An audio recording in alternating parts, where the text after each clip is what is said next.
러시아의 작가 도스토옙스키라는 아주 유명한 작가가 있습니다. 위대한 문학가 거성 중에 한 사람입니다. 그가 젊었을 때는요, 도박과 음주, 마약에 취해 있었습니다. 그러던 그가 28살 되던 그해 4월 달에 친구들과 함께 문학 모임에서 정권을 비판하는 그런 글을 읽게 되었습니다. 그 글을 읽었다는 이유로 고발을 당하고요, 정보원에 의해서 체포를 당하게 되어집니다. 그리고 법정에 세워졌는데 그만 사형 선고를 받고 맙니다. 그리고 수용소에 갇혀서 8개월을 지나다가 8개월 후에 사형이 집행이 되어집니다. 교수대로 끌려가서 검은 천으로 얼굴을 감싸고 사형 집행관이 그 집행문을 읽습니다. 이제 5분 후면 그 자리에 가서 죽을 지경에 처해졌습니다. 그런데 그때 황제의 특사가 등장하는 겁니다. 그리고 그 사형을 멈추고 그를 살려냅니다. 그리고는 그를 사형에서 감형을 시켜 시베리아로 가서 4년 동안 감옥에 있고 나머지 6년 동안 강제 노동을 하도록 하는 형으로 감형을 시켜줍니다. 구사일생으로 살아난 그는요, 29살 되던 그 해에 시베리아로 끌려가게 되어집니다. 자기 친구의 아내가 그때 막 끌려가는 그때에 돈 조금과 신약 성경 한 권을 그의 손에 몰래 건네줍니다. 그가 그 책을 받고요, 그 시베리아 감옥에서 4년 동안 있으며 그 성경책을 읽기 시작했습니다. 그러더니 그 성경책을 읽다가 예수 그리스도를 만나게 되어집니다. 그리고는 자기의 평생을 주님과 함께 하기로 결심하게 되어지는 것이죠. 그가 나중에 이렇게 글을 썼습니다. 누가 내게 그리스도는 진리 밖에 있다고 수학적으로 증명해 보일지라도 나는 그런 진리보다는 그리스도와 함께 남는 쪽을 택할 것이다 라고 말할 정도로 이제 어떠한 그 유혹에도 흔들리지 않는 그런 신앙을 가지게 되었습니다. 그가 그 이후에, 신앙을 가진 그 이후에 많은 주옥과 같은 훌륭한 작품들을 기록했습니다. 그러나 그 기록한 작품 중에 맨 마지막으로 그가 죽기 3개월 전에 마지막으로 탈고했던 그 책이 한 권 있는데요, 그 책의 제목은 까라마조프가의 형제들이라는 그런 책입니다. 제가 가진 책은 2권으로 되어 있는데요, 민음사에서 새로 나온 책은 3권으로 되어 있습니다. 여러분들 꼭 시간 나실 때 한번 읽어보시면 좋을 것 같습니다. 이 소설 가운데, 제가 오늘 이 소설 이야기를 왜 하냐 하면 그 소설 가운데 또 안에 들어가 있는 액자 소설, 소설 속에 있는 소설입니다. 그 액자 소설 가운데 대신문관이라는 편이 있습니다. 그 대신문관이라는 그 편에는요, 오늘 우리가 읽은 이 예수님께서 광야에서 사단에게 시험받는 이 대목을 가지고 이 도스토옙스키가 글을 썼는데요, 얼마나 이 글을 잘 쓰고 또 우리에게 큰 의미를 던져주는지 모릅니다. 아마 이 소설의 백미가 아닐까 그렇게 여겨집니다. 그 이야기를 여러분들에게 잠깐 먼저 소개하려고 합니다. 그 소설의 배경은요, 약 1500년 스페인을 배경으로 하고 있습니다. 그 스페인의 가톨릭 추기경이 대신문관으로서 이 기독교를 수호하는 일을 맡고 있었습니다. 그런데 그 당시에 그 스페인에는 수많은 이단들과 이교도들이 판을 치고 있었습니다. 그래서 그들을 잡아다가 그들을 가두기도 하고 또 그들을 화형시키기도 하는 그런 일을 이 가톨릭 추기경인 대신문관이 하게 되는 겁니다. 어느 날 수백 명을 화형시키고 난 그 다음 날이었습니다. 그 스페인에 갑자기 예수 그리스도가 등장하는 겁니다. 예수님께서 오셔서 그 1500년 전에 오셨던 그 예수님의 그 모습을 하시고 똑같은 모습으로 오셔서는 병든 자와 소외된 자와 그리고 억울하게 당한 그런 사람들을 찾아가서 위로하시고 그들을 살려내는 일들을 예수님이 하기 시작하시는 겁니다. 그래서 그 예수님이 나타났다는 그 이야기를 듣고 많은 사람들이 그 예수님에게로 몰려가는 겁니다. 그래서 이 대신문관도 군사들을 이끌고 그 예수님을 찾아가는 것이죠. 대신문관이 그 추기경이 예수님을 만나는 순간 이분은 하나님의 아들 예수가 맞구나 라는 것을 깨닫게 되어집니다. 그럼에도 불구하고 이 추기경은 이 군사들을 동원해서 이 예수님을 가두어서 감옥에다가 가두어 버립니다. 그리고 몰래 찾아가서 이 예수님과 나누는 대화입니다. 예수님과 나누는 이 대화가 어떤 대화였냐면요, 이 도스토옙스키는 이렇게 기록하고 있습니다.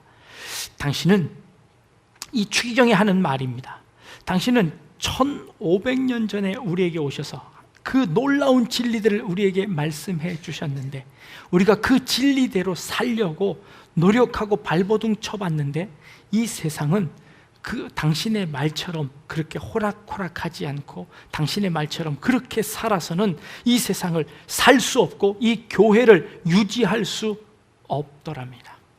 그래서 당신의 말은 기록 성경으로 나와 있고 실제 우리 삶에서는 조금 다르게 살아야 되더라는 것입니다. 이 교회를 유지하고 사람들을 붙들어 두려면 우리는 세 가지가 필요한데, 첫 번째는 기적이고, 두 번째는 신비고, 세 번째는 권위가 있어야 되더라는 것이지요. 사람들은 말씀보다 빵이 더 필요하다는 것이었습니다. 그 빵이 없으면 사람들은 먹고 살 수가 없습니다. 그래서 기적을 베풀어서라도 그들을 위로하고 그들을 이끌어야만 교회를 유지할 수 있게 되더라는 것이죠. 현재적 이익을 제공해 주지 않으면 그들은 교회에 붙어 있지 않고 교회를 떠나더라는 것이죠. 그래서 그 현재적 이익들을 주기 위해서 내세의 소망을 이야기하게 되고 천국을 이야기하게 되고, 그래서 그들을 붙잡아 놓아야만 됐어요. 그리고 거기다가 하나 더 들어서 이 교회의 권위를 가지고 그들을 치리할 때만 이 교회가 온전히 살아남을 수 있게 되더라는 것이죠. 그래서 이 대신문관은 그 예수님에게 이렇게 이야기합니다. 이제 당신은 더 이상 이 땅에 내려올 필요가 없습니다.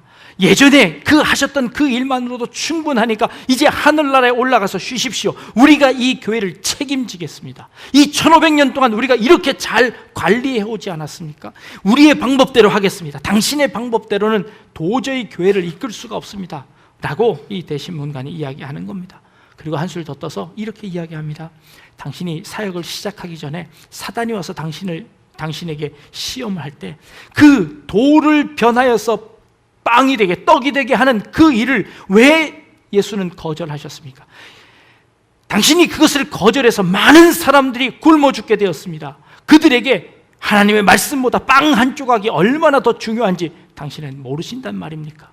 하고 이 예수에게 오히려 추궁을 하며 그 예수가 다시 하늘나라로 올라가라고 이야기하는 그런 장면이 거기에 등장을 합니다. 어저께 저희가 방역 봉사를 했습니다. 지난주부터 계속 제가 이 말씀, 사람이 떡으로만 살 것이 아니라 하나님의 말씀으로 산다, 이 말씀을 묵상하면서 제가 어떻게 설교를 적용해야 할까 고민하고 있던 차였습니다. 근데 어저께 방역을 하면서요, 그 한 집에서 이불이 잔뜩 쌓여져 있고 습기에 눅눅하게 되어 있는 그 이불을 들추니까 이불 속에서 바퀴들이 후루 흩어집니다. 그리고 그 바퀴가 벽을 타고 천장으로 쫙 올라갑니다. 우리 함께 가셨던 우리 집사님들이 기겁을 하며 놀라십니다. 하나님, 이런 집에 말씀이 효과가 있을까요? 이런 집에 빵이 더 필요한 것 아닙니까? 라는 생각이 들었습니다. 월세 12만 원에 그 집을 살고 계셨습니다. 얼마나 습기가 드는지요, 주변에 바퀴약을 많이 붙여 놓았습니다. 그래도 소용이 없습니다. 너무 습기가 지니까 바퀴약으로 도저히 안 되는 겁니다. 그래서 아까 사진에 보셨던 것처럼 집 안에 있는 모든 집기들을 다 바깥으로 다 꺼내서 도저히 맨손으로 할 수 없어서 그 자리에서 고무장갑 3개를 사서 우리 여집사님들이 그것을 다 씻어내고 다 닦아내고 이불도 다 널어서 다시 집 안에 넣어드렸습니다. 이 사람에게 빵이 필요한 것 아닙니까?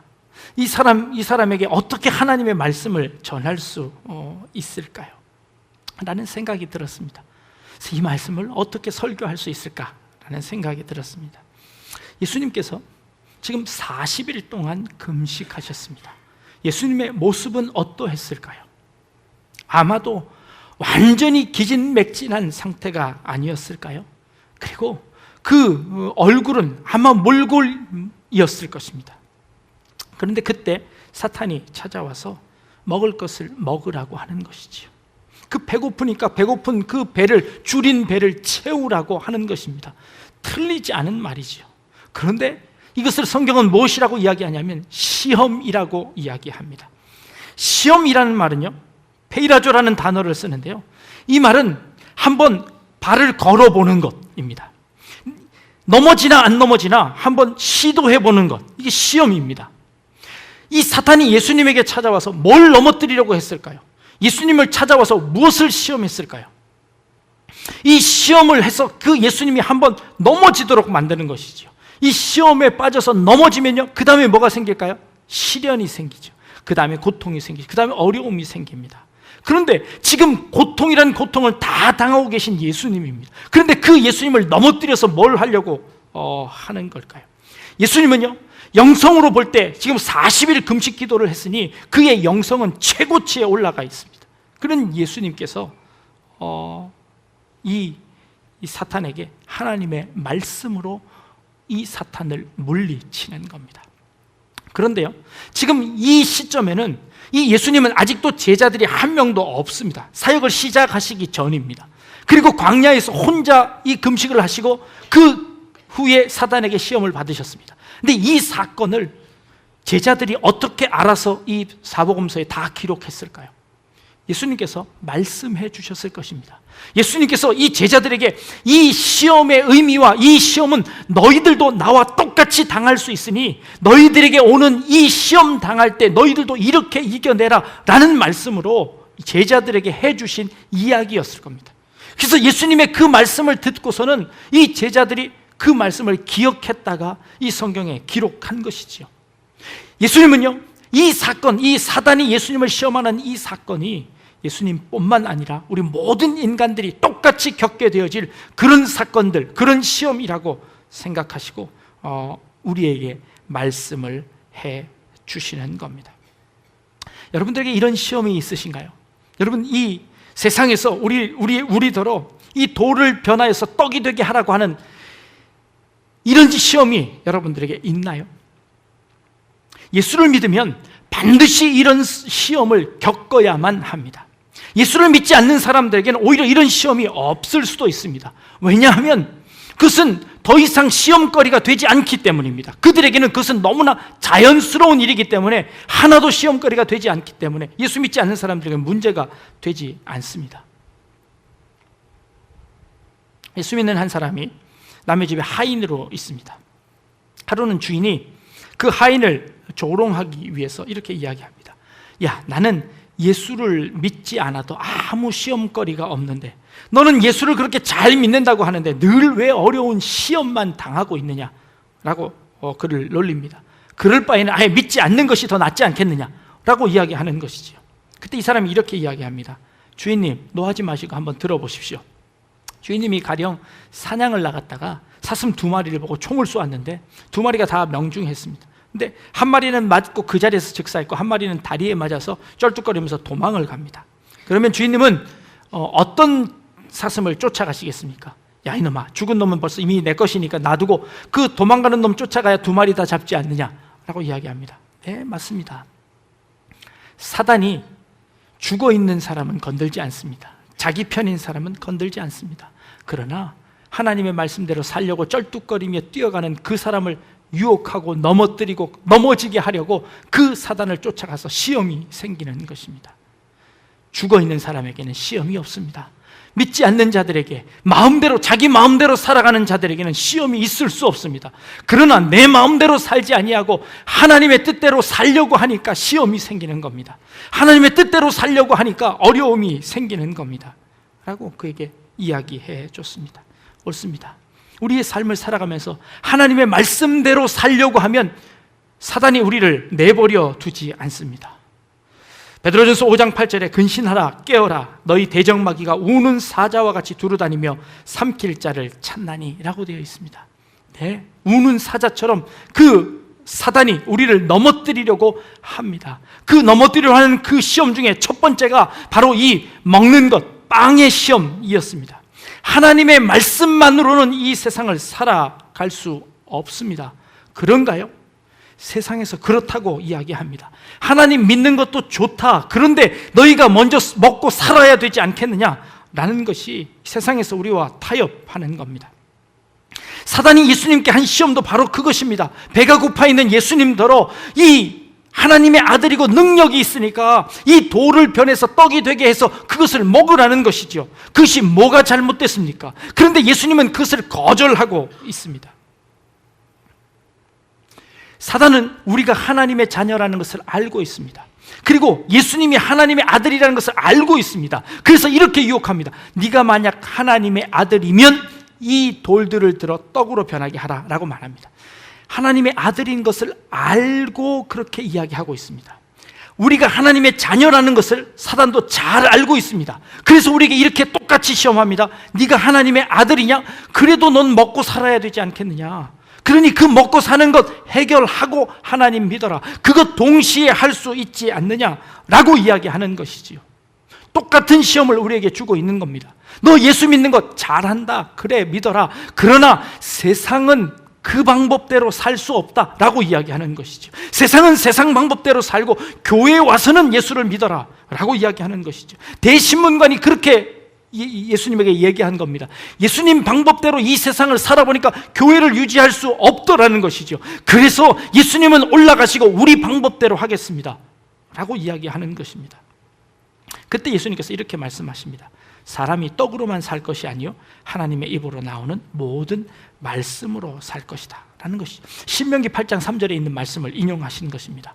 신명기 8장 3절에는요 광야에 이스라엘 백성들이 그 광야길을 어떻게 걸어왔는지를 설명하고 있습니다. 하나님께서 너희에게 만나를 허락하여 주셔서 너희가 그 만나를 매일 먹지 않았느냐? 그 광야에서 너희 옷이 해지지도 않고 너희 신발이 해지지도 않고 너희가 굶어 죽지 않고 매일매일 먹지 않았느냐? 그 먹을 것을 누가 제공해 줬느냐? 하나님이지 않느냐? 너희는 먹을 것 근심하지 말고 하나님의 말씀을 들어라 라는 그런 의도입니다. 그런데요, 이 배경을 조금 더 살펴보아야 합니다. 출애굽기 15장에 가면 홍해의 사건이 나옵니다.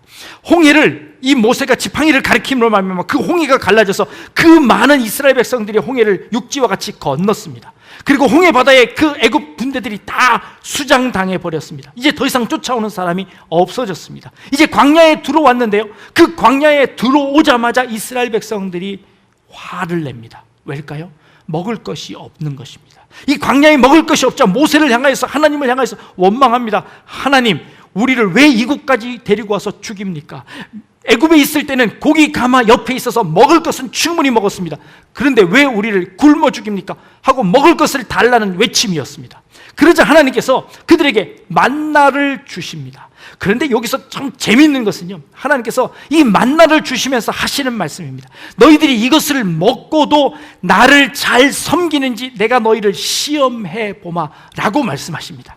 이게 무슨 원리냐면 바로 이런 원리입니다. 이스라엘 백성은 지금 배가 고파서 하나님 앞에 떼를 부립니다. 이것은 무엇을 의미하냐면, 하나님, 우리가 하나님께 원망하고 하나님께 죄를 짓는 이유가 무엇인지 아십니까? 배가 고파서 그렇습니다. 만약에 우리 배만 다 채워주시면 우리 하나님 잘 섬길 수 있습니다. 하나님, 내가 하는 기도 제목들 이거 다 들어주시기만 하면 나 하나님 잘 섬길 수 있습니다 라고 하나님 앞에 제안을 하는 겁니다. 하나님, 우리의 외적 환경들을 다 조성해 주시면, 우리의 외적 환경들을 다 편안하게 해주시면 나 하나님 잘 섬길 자신이 있습니다. 그런데 하나님께서 내게 이 어려움을 주시니까 내가 하나님을 못 섬기는 것 아닙니까? 한번 줘보십시오. 내가 잘 섬기나 못 섬기나. 하나님이 오냐? 그러면 내가 너희 매일 아침마다 너희 먹을 것을 줄게. 네가 얼마나 날 잘 섬기나 한번 보자라는 것이었습니다. 그런데 이스라엘이 어땠나요? 그 만나를 매일 아침 먹으면서 하나님께 어떤 원망을 했을까요? 하나님, 매일 만나 먹으니까 너무 지겹습니다. 애굽 땅에 있을 때 우리 부추도 먹었고요, 애굽 땅에 있을 때 우리 참외도 먹었습니다. 그런데 이제 우리는 맨날 만나만 먹고 있습니다 하고 하나님 앞에 원망했습니다. 이것이 이스라엘의 모습이었습니다. 이스라엘이 40년 동안 광야 살아가면서 그들이 하나님께 늘 불평했던 것이 무엇입니까? 하나님, 그 외부 환경이 아니라 그들의 마음이었습니다. 그들의 마음이 주님 앞에 올바로 서지 못했습니다. 하나님의 말씀이 그들의 삶의 기준이 되지 못했었습니다. 우리 환경 때문에 우리가 하나님을 못 믿는다고요? 아니요, 그렇지 않습니다. 우리가 빵이 없어서 하나님을 못 섬긴다고요? 아니요, 빵보다 더 중요한 것이 하나님의 말씀이다 라고 우리에게 이야기하는 겁니다. 얼마나 좋은 환경이었습니까? 에덴 동산은. 그 에덴 동산에서 이 아담이 하나님의 명령을 거절합니다. 이 아담과 하와가요, 하나님께서 금하신 선악을 알게 하는 나무의 과실을 따먹었습니다. 그러자 그들이 눈이 밝아져서 자기의 벗은 것을 알고 하나님께 숨었습니다. 그러자 하나님께서 뭐라고 말씀하시냐면 이렇게 이야기하십니다. 저들이 선악을 알게 되는 일에 우리와 같이 되었으니 저들을 생명나무의 과실을 먹지 못하도록 거기를 막자 하고 하나님께서 말씀하십니다. 선악을 알게 하는 일에 저들이 우리와 같이 되었다라고 하나님께서 하신 그 말씀의 의미가 무엇일까요? 선과 악의 기준을 알아서 그 선과 악의 기준을 구별할 수 있는 능력이 생겼다는 그런 말일까요? 그런 말이 아닐 겁니다. 이 뜻은 무슨 뜻이었냐면 바로 이런 것입니다. 선과 악의 기준은 무엇이었나요? 하나님의 말씀이었습니다. 하나님이 먹지 말라 한 것이 하나님의 기준이 되었습니다. 그런데 그 하나님의 기준을 무시하고 누가 기준이 되었나요? 자기 스스로가 기준이 되었습니다. 이것이 죄입니다. 저들이 우리와 같이 선과 악을 알게 되었다라는 그 말은 그들이 자기 스스로 기준을 삼고 하나님의 말씀을 저버리고 자기 뜻대로 살아가기로 작정했다라는 것을 의미하는 것이죠. 자기가 스스로 기준이 되어서 하나님의 말씀에 순종하지 않고 이 세상 기준으로 살아가기로 작정한 것입니다. 그래서 그 인간들이 하나님께 내침을 받게 되어지는 겁니다. 여러분 한번 생각해 보십시오. 여러분들은 여러분들의 인생에서 누가 기준입니까? 무엇이 여러분들의 삶의 기준입니까? 항상 내 삶과 또 내 편의가 항상 기준입니다. 내가 하면 로맨스고 남이 하면 불륜이고 내가 한 건 지혜고 남이 하면 불법이고 끼어들게 할 때 여러분들 어떻게 하십니까? 깜빡이를 켜고 들어가려고 하면 옆에 차들이 안 비켜줍니다. 그러면 여러분들 어떤 생각이 드시나요? 야, 이렇게 깜빡이 켜고 오래 기다리는데 그것 하나 양보 못 해주나 하고 막 욕을 합니다. 근데 여러분들이 그 서 있는데 하나 끼어들면 어떻게 하나요? 내가 이렇게까지 줄 서 있는데 어디 여기를 끼어들라고 해요? 여러분 차를 바짝 세우지 않습니까? 상황에 따라서 이 모든 상황들을 자기에 맞게 자기가 기준이 되어서 여러분들이 판단하지 않습니까? 이것이 죄라는 것입니다. 이것이 우리 안에 들어와 버렸다는 것이죠. 한 결혼정보 회사에서 미혼 여성들에게 결혼 조건에 대해서 설문조사를 했습니다. 34세 미만의 여성들에게요, 남자의 기준을 물어보았습니다. 첫 번째가 뭘까요?